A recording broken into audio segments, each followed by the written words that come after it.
আসসালামু আলাইকুম ও রহমতুল্লাহ।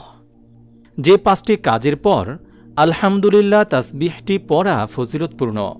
বিসমিল্লাহ পাঠের পর পবিত্র কোরআনের প্রথম আয়াত আলহামদুলিল্লাহি রব্বিল আলামিন, অর্থাৎ আলহামদুলিল্লাহ বাক্যের মাধ্যমেই মহাগ্রন্থ আল কোরআনের সূচনা হয়েছে, যার অর্থ সব প্রশংসা কেবল আল্লাহর জন্য, যাকে হামদ শব্দ দ্বারাও ব্যক্ত করা হয়।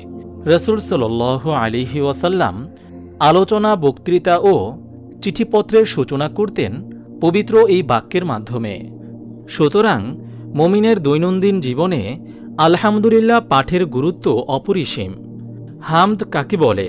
হামদ তথা আলহামদুলিল্লাহ বাক্যের মাধ্যমে মুমিন মূলত মহান আল্লাহর প্রশংসা করে এবং তার প্রতি কৃতজ্ঞতা প্রকাশ করে। ভাষাবিদদের মতে হামদ হল অর্জিত গুণের জন্য মৌখিকভাবে প্রশংসা করা, চাই তা অনুগ্রহের বিপরীতে হোক বা না হোক। আল্লামা ইবনুল কাইয়ুম রহমতুল্লাহি আলাইহি বলেন, হামদ হল সম্মান, শ্রদ্ধা ও ভালোবাসা নিয়ে প্রশংসাকারীর প্রশংসা করা। আলহামদুলিল্লাহ কেন বলবো? একাধিক হাদিস দ্বারা আলহামদুলিল্লাহ বাক্যের মর্যাদা ও সম্মান প্রমাণিত, যার পাঁচটি হল: নম্বর 1, আল্লাহর প্রিয় বাক্য। মানুষের কথার ভিতর আলহামদুলিল্লাহ আল্লাহর প্রিয় একটি বাক্য।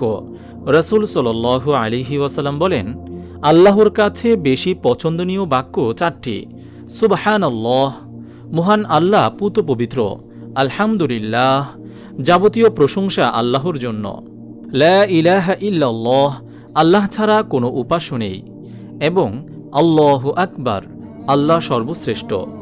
এগুলোর যে কোনো শব্দ দ্বারা তুমি আরম্ভ করো, তাতে তোমার কোনো ক্ষতি নেই। সহিহ মুসলিম, হাদিস নম্বর 5494। নম্বর 2, রাসূল সাল্লাল্লাহু আলাইহি ওয়াসাল্লামের প্রিয় আমল। আবু হুরায়রা রাদিয়াল্লাহু তাআলা আনহু থেকে বর্ণিত, রাসূল সাল্লাল্লাহু আলাইহি ওয়াসাল্লাম বলেছেন, আমি বলি সুবহানাল্লাহি ওয়ালহামদুলিল্লাহি ওয়ালা ইলাহা ইল্লাল্লাহু আল্লাহু আকবার পড়া আমার কাছে বেশি প্রিয় সেসব বিষয়ের চেয়ে যার ওপর সূর্য উদিত হয়। সহিহ মুসলিম, হাদিস নম্বর 6740। নম্বর 3, রহমত ও বৃষ্টি লাভের মাধ্যম। আয়েশা রাদিয়াল্লাহু তাআলা আনহা থেকে বর্ণিত, একবার মানুষ রাসূল সাল্লাল্লাহু আলাইহি ওয়াসাল্লামের কাছে অনাবৃষ্টির অভিযোগ করল।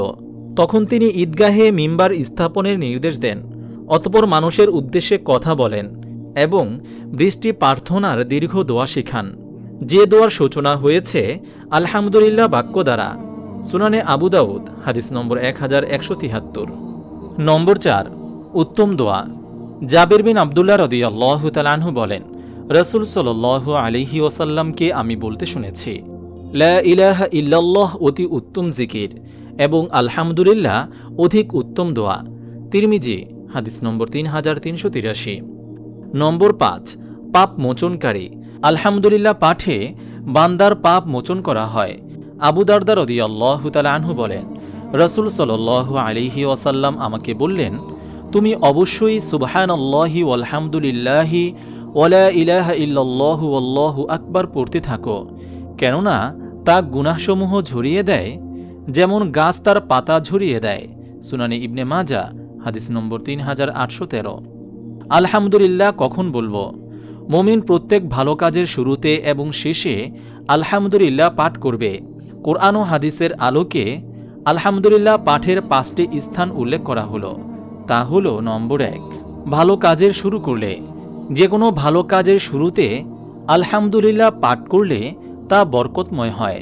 রাসূল সাল্লাল্লাহু আলাইহি ওয়াসাল্লাম বলেন, প্রত্যেক এমন গুরুত্বপূর্ণ কাজ যা হামদের মাধ্যমে শুরু হয়নি তা অপূর্ণ। ইবনে মাজা, হাদিস নম্বর 1894।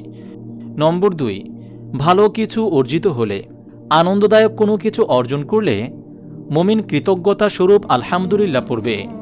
যেমন ইব্রাহিম আলাইহিস সালাম আল্লাহর প্রশংসা করে বলেছিলেন, সব প্রশংসা আল্লাহরই, যিনি আমাকে আমার বার্ধক্যে ইসমাইল ও ইসহাক দান করেছেন।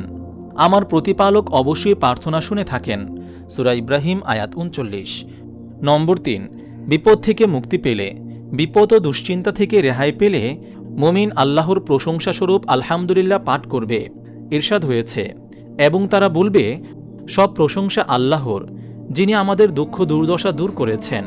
আমাদের প্রতিপালক ক্ষমাশীল গুণগ্রাহী। সূরা ফাতির আয়াত 34। নম্বর 4, হাঁচি দেওয়ার পর। আবু হুরায়রা রাদিয়াল্লাহু তাআলা আনহু থেকে বর্ণিত, নবী করিম সাল্লাল্লাহু আলাইহি ওয়াসাল্লাম বলেন, যখন তোমাদের কেউ হাঁচি দেয় তখন সে যেন আলহামদুলিল্লাহ বলে। সহিহ বুখারী হাদিস নম্বর 6228। নম্বর 5, প্রতি ফরজ নামাজের পর।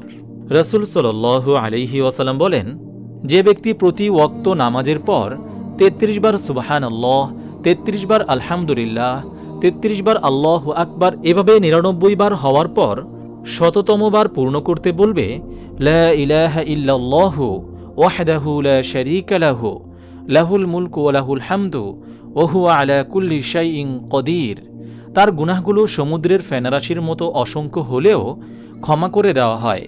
সহিহ মুসলিম হাদিস নম্বর 1239। এছাড়া হাদিসে পানাহারের পর, ঘুম থেকে জাগ্রত হওয়ার পর, রাতে ঘুম ভেঙে গেলে, কাপড় পরিধান করলে, মসজিদে প্রবেশের সময় আলহামদুলিল্লাহ পড়তে বলা হয়েছে। মহান আল্লাহ তাআলা সবাইকে তার প্রশংসা কৃতজ্ঞতা প্রকাশের তৌফিক দিন। আমিন।